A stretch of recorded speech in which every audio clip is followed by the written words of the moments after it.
up, guys? I'm Laura from Reading in Bed. Today is Wednesday, December 20th, so we're going to reveal the 20th story in our short story advent calendar. We're going to talk about story 19. Before I do that, this came in the mail the other day and I forgot to show you guys. This is The Happy Reader, and we've got Jarvis Cocker on the cover. So this is my favorite literary magazine.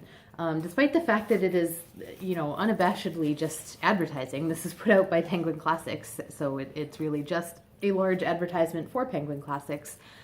But each issue, they have a celebrity and they interview them and talk about their reading lives. Don't hold it by the plastic thing. And then in the second half, they take like a real deep dive on one particular classic, which of course is available as a Penguin Classic. And this issue, the book is called We.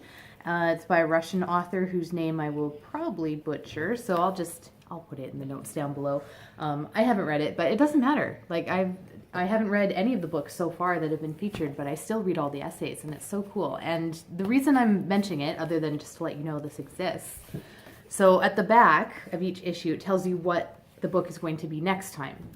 It only publishes twice a year, so you have like tons of time to read the book. So the book next time is The Black Tulip by Alexandre Dumas. Why the Black Tulip? That's what the book is called. But why? Because the book is about a time many hundreds of years ago where people were crazy about tulips. Everyone wanted tulips, everyone was growing tulips, everyone was trying to grow all these weird varieties of tulips, and everyone was trying to figure out how to create a black tulip. I believe that part is true, and then this novel is just about that. There's like tulip mania. What is a tulip? It's a kind of flower. In the olden days, that's what people got excited about. So anyways, the reason I am excited about this pick, The Black Tulip, is because next summer I'm already planning to do a read-along for the Count of Monte Cristo, and this gave me an idea to do kind of a warm-up round. Because this is a short one. It's like 250 pages, whereas all the books I do for read-alongs are like 1,000 pages. But the authors often have these smaller books, and like, why not do kind of a warm-up round with one of their shorter works? Then you can decide if you want to be all in for the actual read-along. So more on that to come, but I've got all sorts of ideas going about that. So story number 19, this was The Friend by Lindsay Hatton, and at least some of the other readers seem to like this one and like this one. I kind of didn't. There was sort of too many things going on that didn't really come together for me. I did like the end. I liked the story of the bridge engineer kind of going to inspect the project and finding this crazy old mountain man who was maybe messing with the project and messing with nature. But then there were just other random things. I think it may have helped had I realized earlier on that the bridge they were talking about, the Bixby Bridge, was real. And I could have looked up what it looked like, because just the way the imagery was described in the book, I wasn't getting a good picture. So I think this was well written. I know it worked for a lot of other people, but for me it was just sort of a big, a dog's breakfast, I guess, of many things that didn't come together. So yeah, that was The Friend. Let's move on. And I should mention it was the first one with Christmas themes, or at least it was set during Christmas. You want to look? Can I play with the Play-Doh guy? Yes, you can play with the Play-Doh guy. Okay, so this is number 20. Anyone have any guesses as to what this one could be about? No? Henry?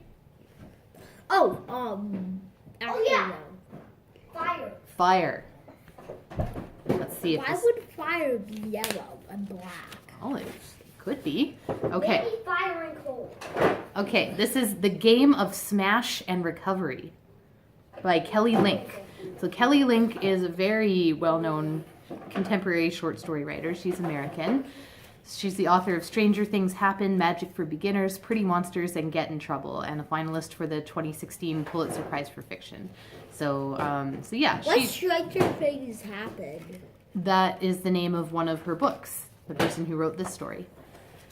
So this is a longer one at 20 pages. Shall I read the very beginning? See what this one's about? Okay. If there's one thing Annette knows, it's this. She loves Oscar, her brother, and her brother Oscar loves her. Hasn't Oscar raised Annette practically from childhood?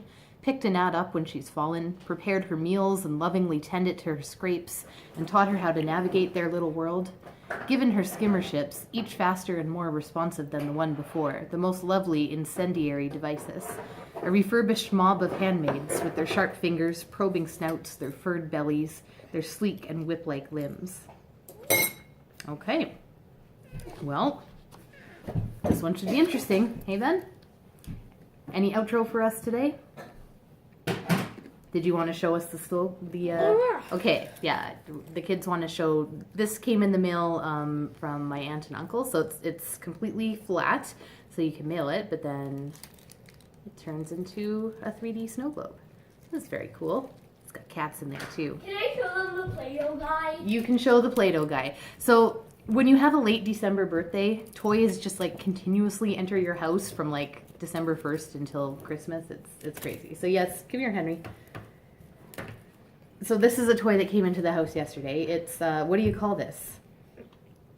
Play-Doh dentist. Other than the thing of nightmares. So Dr. Play-Doh. the idea is you make teeth out of Play-Doh. And you could just... And then you... You can literally drill holes in his teeth. You can literally drill holes in it. And give I him don't know. braces. And or do anything. Or brush his teeth. It's bizarre. It's weird. Okay, thanks for watching, guys. We'll be back tomorrow.